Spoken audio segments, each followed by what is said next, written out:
What's good, y'all? Your boy Godswilla back in with another video. Today, we're reviewing the newly released Five Nights at Freddy's 2 movie. So, if you are a longtime subscriber of my channel, you would know that I'm a pretty big Five Nights at Freddy's guy. Mostly towards the beginning half of my channel, I would post a lot of FNAF videos, but I would just stop until I would review like Security Breach and then the 2023 FNAF 1. But now we are back again. Back again. In the year of 2025 with Five Nights at Freddy's 2. I saw this movie opening night. But before I get into that, I saw the reviews and all that. The Rotten Tomatoes is diabolical. It's diabolical. And to be honest, with FNAF 2's lore and what they were going to explore, I kind of expected that because people are going to be so confused. Like, what's this? What's that? Why is that a thing? Because, like, the FNAF lore, you can't tell the whole story in one movie. And in the games, the lore immediately, snap of a finger, became so complicated. When FNAF 1 came out, the lore was pretty much simple to a point. But then FNAF 2 had to complicate everything. And that's exactly what this movie does. And as a FNAF fan that knows the lore, pretty much, it didn't bother me because I pretty much know what was going on. But if you're like a normal person that doesn't like FNAF or not a fan of FNAF,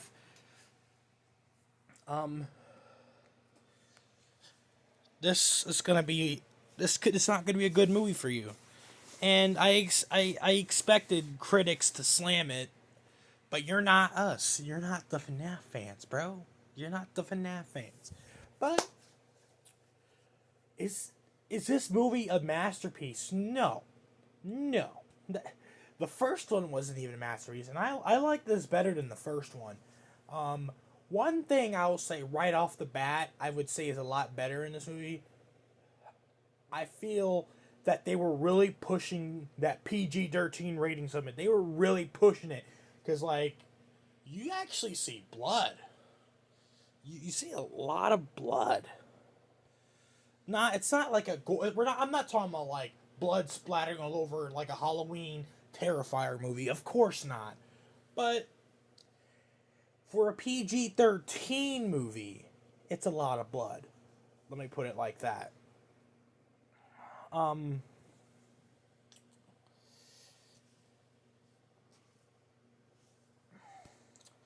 So the intro to this movie, I thought it was a peak start. You have this little girl who we know is Charlie, and if we know Charlie from the series, we know where this is pretty much going, or you have some sort of idea where it's going to end up. But it's actually different from the games. Which FNAF 1, it was similar but also different to the games as well. So it didn't surprise me that it was kind of different. So the intro to this movie is pretty much the origins of the marionette, or Charlie possessing the marionette. That I felt it's a good intro. Good. We see William Afton in his glory in the spring bodysuit. Obviously, less withered and decayed because it's like way back when the restaurant was still going. So the suit's gonna look a lot better than it did in the first movie.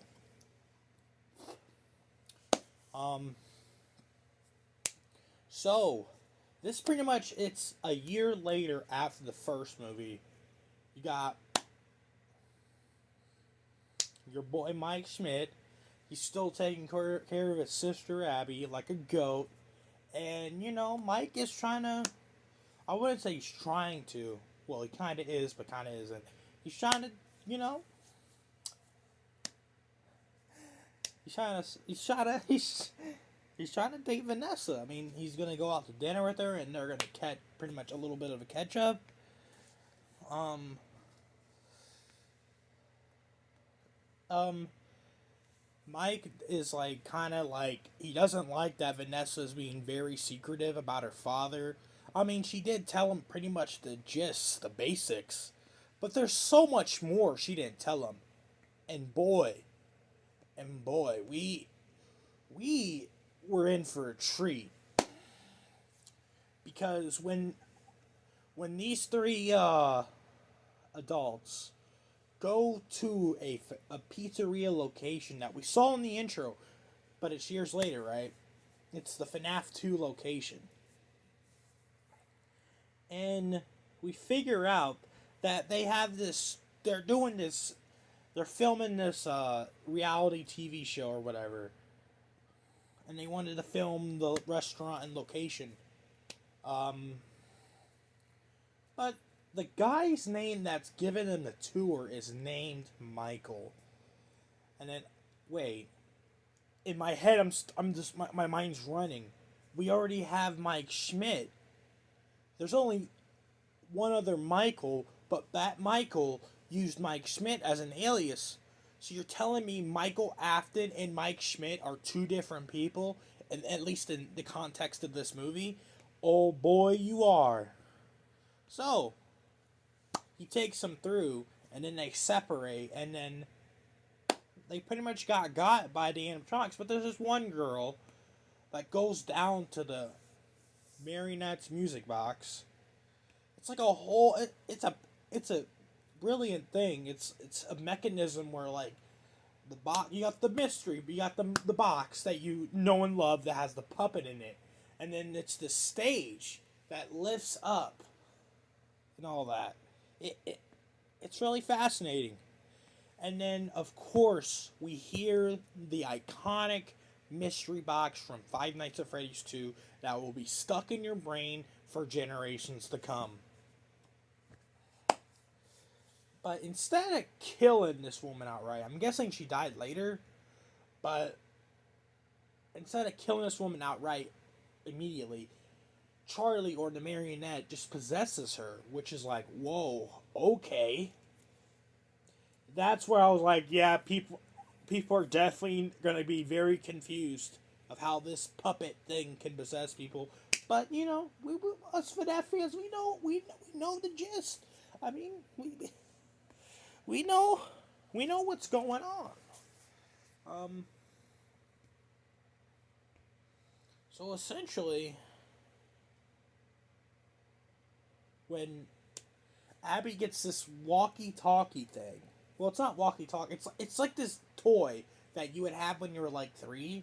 When you pressed it, like it would like say the animal noises or whatever. Yeah, but Charlie communicates to Abby through this device, making it seem like it's the dead kids from the first movie that were actually her friends.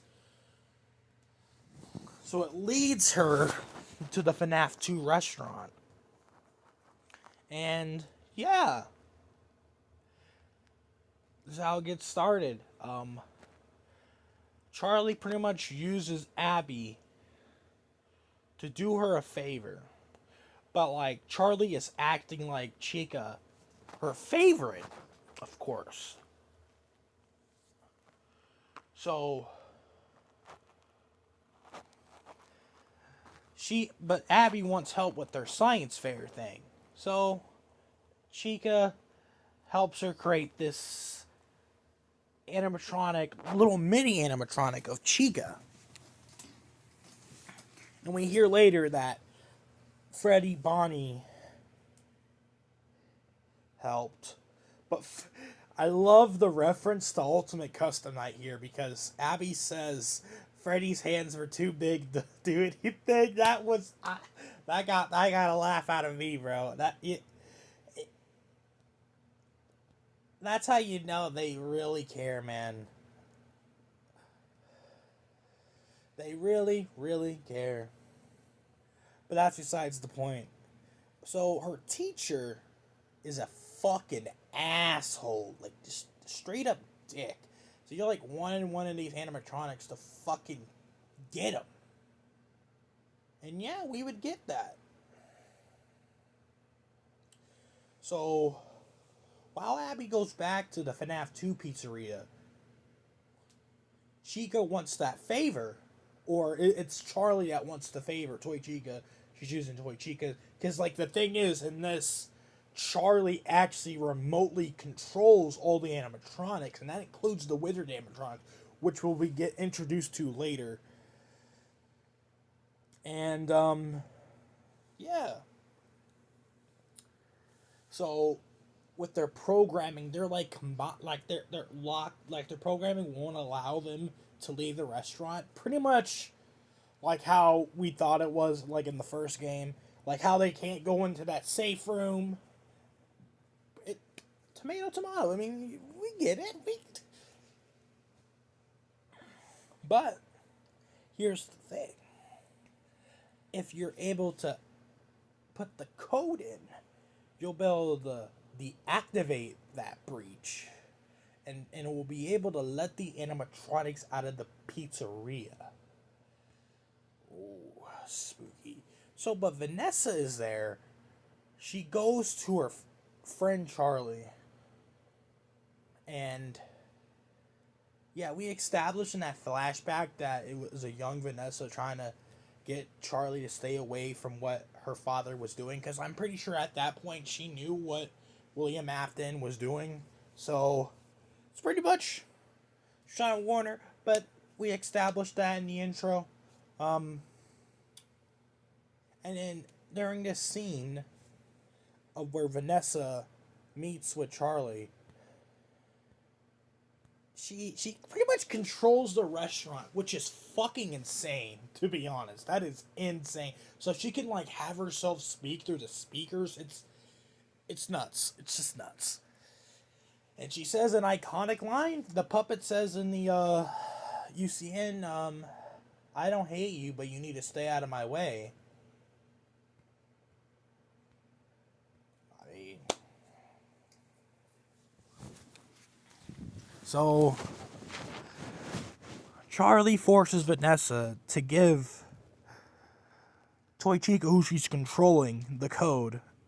And Toy Chica gives Abby the code. Abby puts it in, and, well, now the animatronics are free to roam the world. Not the world, but, like, the town. And you know what that means? When you got, like, Charlie, she's not like how she is in the games. She doesn't blame William Afton per se. She blames all the adults that didn't help her save that kid back in the intro of the movie. Which is like, wow, okay. I mean, sure. So essentially,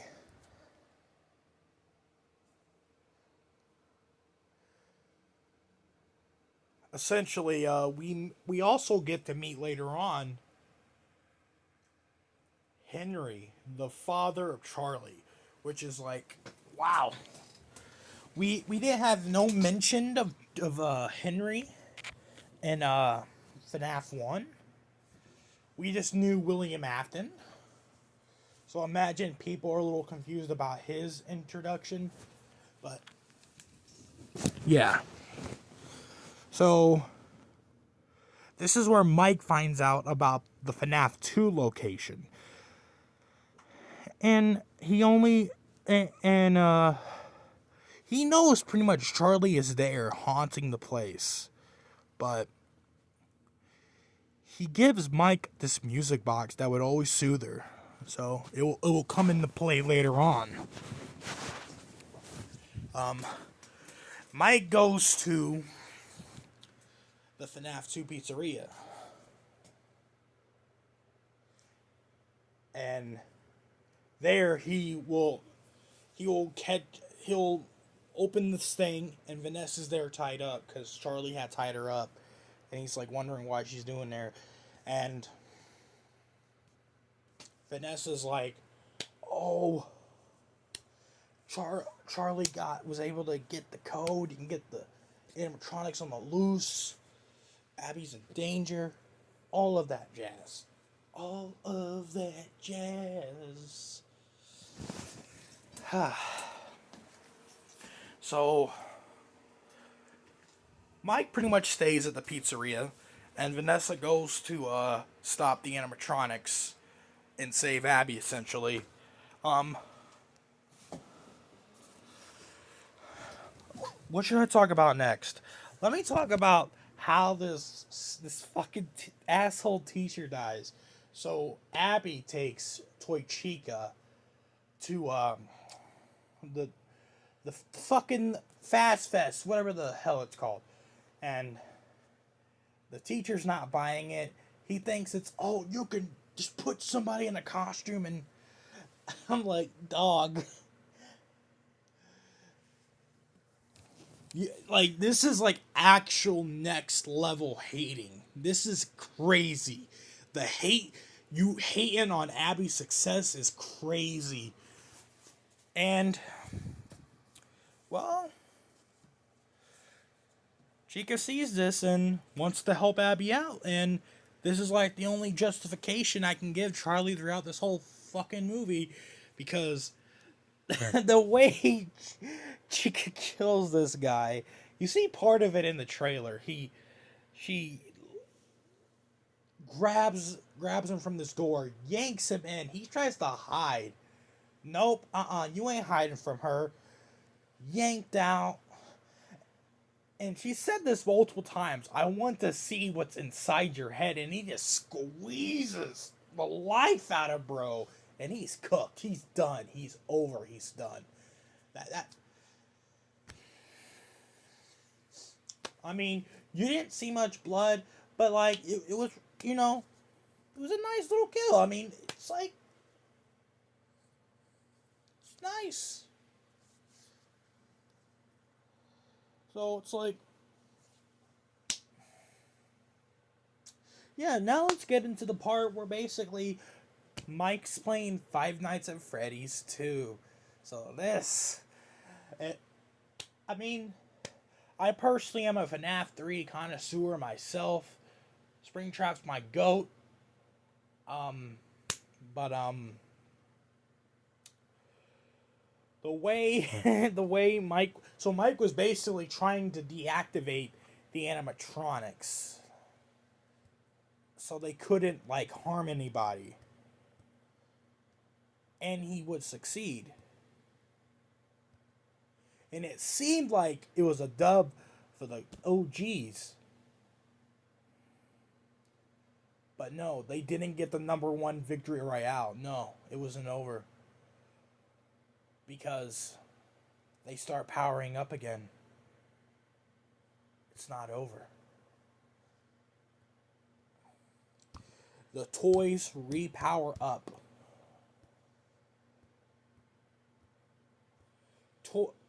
We figure out that Toy Chica brought Abby back to Mike's house. And he puts her to bed. And then we figure out why Toy Chica was still active. Because the puppet was literally inside of her. Or Charlie. And this is where the climax of the movie is going on. Charlie possesses Abby. And Vanessa is trying to get to Mike's house. And then her car fucking fucks up. Of course it does. But, oh boy, I didn't mention this guy from earlier. He gives her a ride to Mike's house. And it's like, from his perspective, it's like she's down bad. It's so funny when you're thinking about it from the guy's perspective as he's taking her to Mike's house. She quickly storms off and gets into Mike's house, and we discover that when Abby possessed as Charlie, that that was like really creepy. And then you got the classic tentacles, and it seemed like it was all hope was lost. But then, coming in clutch with the LeBron James slam dunk is Mike Schmidt with the music box that Henry gave him earlier. Charlie gets out of Abby, and Abby catching her breath, trying to get air in her lungs. But then the toy animatronics storm in. But let me flash you back real quick, because this will set up the ending, and it's just crazy. So Mike goes to the FNAF 1 pizzeria, which he originally went to see Abby there earlier. He screamed out from the mountaintops for the OGs to hear, "If y'all care about Abby, you'll come to my house and help. You'll come in clutch." So at this point, all the toys are trying to burst in, and then the grand reveal of all grand reveals that they pretty much did in the first movie, revealing the guy that gave Mike the job is William Afton. Steve Raglan. Michael Afton reveals himself as Michael Afton, as the sister Vanessa, son of William Afton, and yeah. He tries to get Vanessa to come back to the family, to stay with her family. And then Vanessa's like, "Nah, I'm with these guys now. These are my family." And then Michael Afton sends the hounds off. But then, like it's Avengers Endgame in this motherfucker, the OGs come in and they destroying the toys. Oh, that was cool, bro.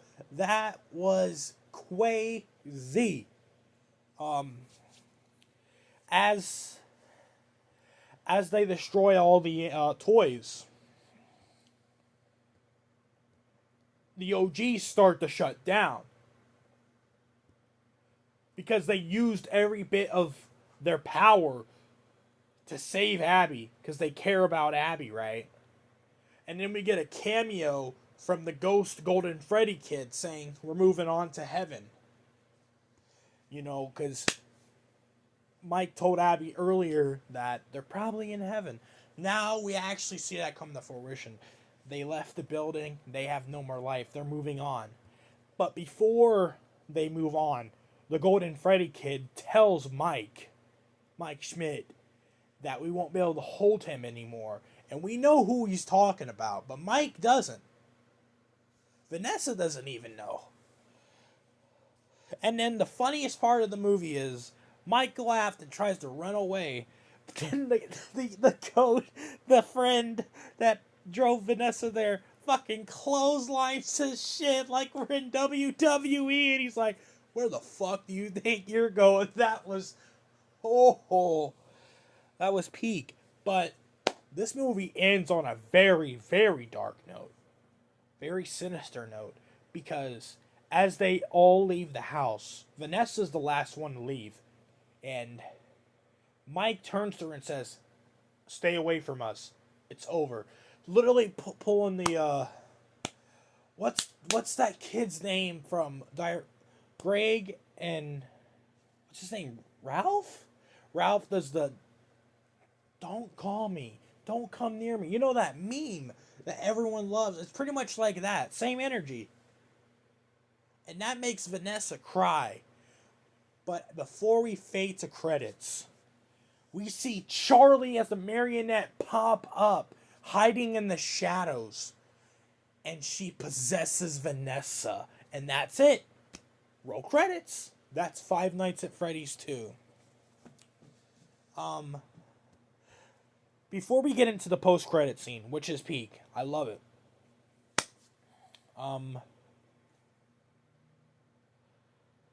What do I think about this movie? I personally enjoyed it a lot more than the first one.